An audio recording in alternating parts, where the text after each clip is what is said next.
Hello everyone. My research project focuses on determining how successful clean energy policies are in the United States using evidence from renewable portfolio standards.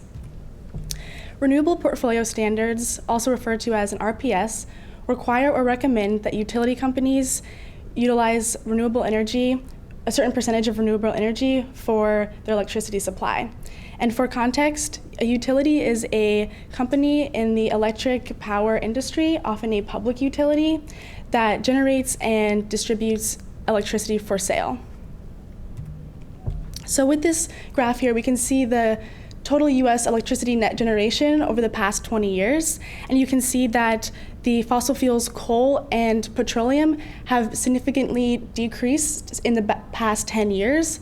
And natural gas has been on a steady incline since about the mid-2000s, likely as a result of fracking. Nuclear energy has remained relatively constant throughout the past 20 years. And while they do not consist of a majority of the electricity generation in the United States at this point, renewable energies, specifically solar, wind, geothermal, and hydro, have been increasing in their prevalence over the past decade. And there are a variety of reasons for this increased prevalence of renewable energy in our electricity supply today. One is that increased developments in technology has resulted in lower costs, making the renewable energy more cost-effective and actually to a point where they rival that of fossil fuels. Additionally, there are other economic incentives as well. A report came out last year from NOAA saying that the US government spent about $300 billion in the past decade addressing severe weather events such as flooding and wildfires. However, most relevant to my project are the policy changes that have come over time in the past about decade to 20 years regarding how we can transition to a cleaner economy.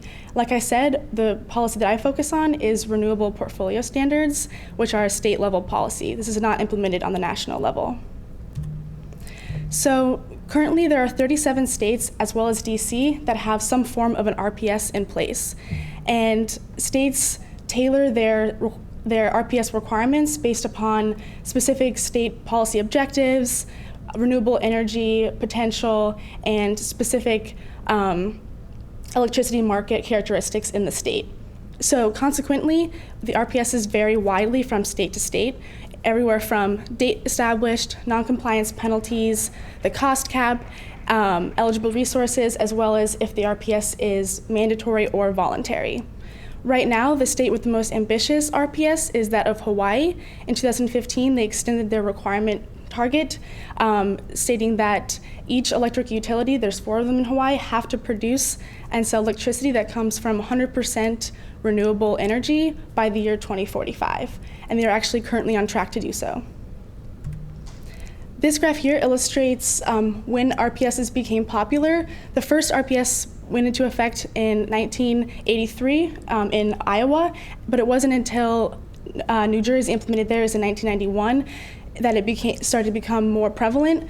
Specifically in the end of the 90s, you can start to see a huge jump in the prevalence of RPSs in states. So as a result, the data that I collected starts in 1990 and goes through 2018. In this map here, we can see where the RPS exists and which ones are mandatory and voluntary. The states in the dark green are the mandatory policies, and in the light green are the voluntary ones. Notably, you can see that in the southern part of the United States, there lacks in RPS completely. So while the policies vary widely from state to state, ultimately, RPSs have 3 main goals. Those goals are to diversify energy portfolio in a state by incorporating more renewable energy, to reduce CO2 emissions on the state level, and to encourage economic development through job gains and a more productive workforce. So given this information, I chose 5 outcome variables for my analysis that might be affected by an RPS. Those are per capita energy-related CO2 emissions on the state level, average electricity prices measured in cents per kilowatt hour, renewable energy generation in the state, number of people employed in the oil and gas extraction sector, and number of people employed in all industries. All this information is on the state level. So ultimately, the goal of my research is to determine the causal effect that an RPS has on those 5 outcome variables. To do this, I run a difference in difference regression, which determines the difference in the average outcome in the treatment group before and after the RPS has been implemented. So to illustrate that a little bit more, that effect that I'm measuring is listed on this graph here where it says policy effect. So in the graph, the blue line is the treated groups, so that means states that eventually have an RPS, and the green line are states that never do. So when thinking about difference in difference regression, there are 2 key assumptions that we make and that must be discussed. The first one is that in the pre-intervention phase, the outcome between the treated and the untreated group are parallel and the difference remains constant. The second is that, but not for the policy being implemented, the treated group outcome would continue on its path and would also remain parallel. So that we can see in the dotted blue line on the graph. That's not data we actually observe, but that's what we would expect to observe if the policy was not implemented. So that's the policy effect that I'm measuring. So I also incorporate 3 fixed effects in my regression analysis. One is census region, the other is state, and year. So this just helps to ensure that that the effect we're seeing is not based upon those 3 external factors. And the 2 equations that you see here are just meant to illustrate the 2 types of regressions that I run. The first one, whether or not a state has an RPS or not, and the second, given that a state has an RPS, is it mandatory or voluntary? So here's one of my table results for the treatment effect on renewable energy generation. Focusing on the number that's boxed there, we can see that having an RPS increases the renewable energy generation in a state by about 1.5 terawatt hours, and that this result is influenced by the mandatory RPS rather than the voluntary RPS.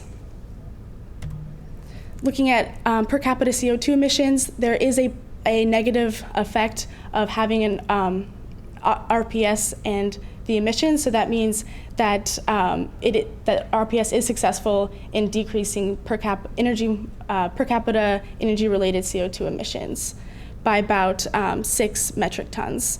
And interestingly, there's a significant effect for both the voluntary and the mandatory renewable portfolio standards. Here we can see that price does increase as a result of having an RPS by about 2 cents per kilowatt hours, and it is significant for the mandatory RPS as well. Moving on to the employment data, we can see here that there is a negative impact of having an RPS on the number of people employed in this oil and gas extraction sector. However, it's just a job loss of about negative 122, which in the grand scheme of things isn't that much. Finally, there's no statistically significant effect of an RPS on total employment, which is to be expected because it's a smaller policy and likely not to affect total employment.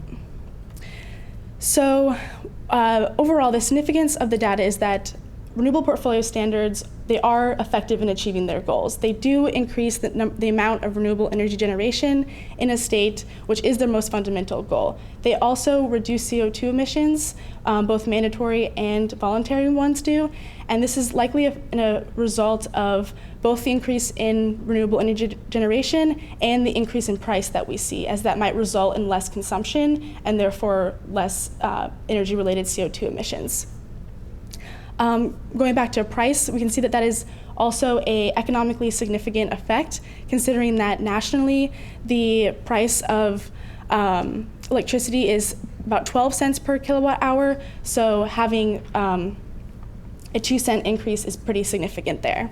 And while there are job costs, they aren't economically significant and they're relatively small. So now that I've gone over the results, what are the long-term implications of this study?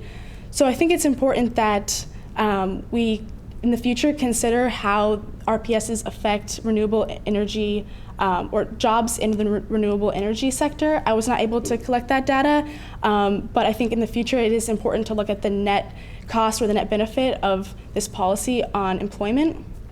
Additionally, because there is an increase in price as a result of having an RPS, it could be interesting to look at how, if at all, this affects lower income communities or other types of communities across the country. So finally, I decided to focus on RPSs because most of the state's targets are set to reach their deadline in the next 5 to 10 years. So it's going to be important for policymakers to decide if they want to extend these requirements, if they want to pursue a different policy to encourage clean energy in their state, or use a different approach altogether. Thank you so much.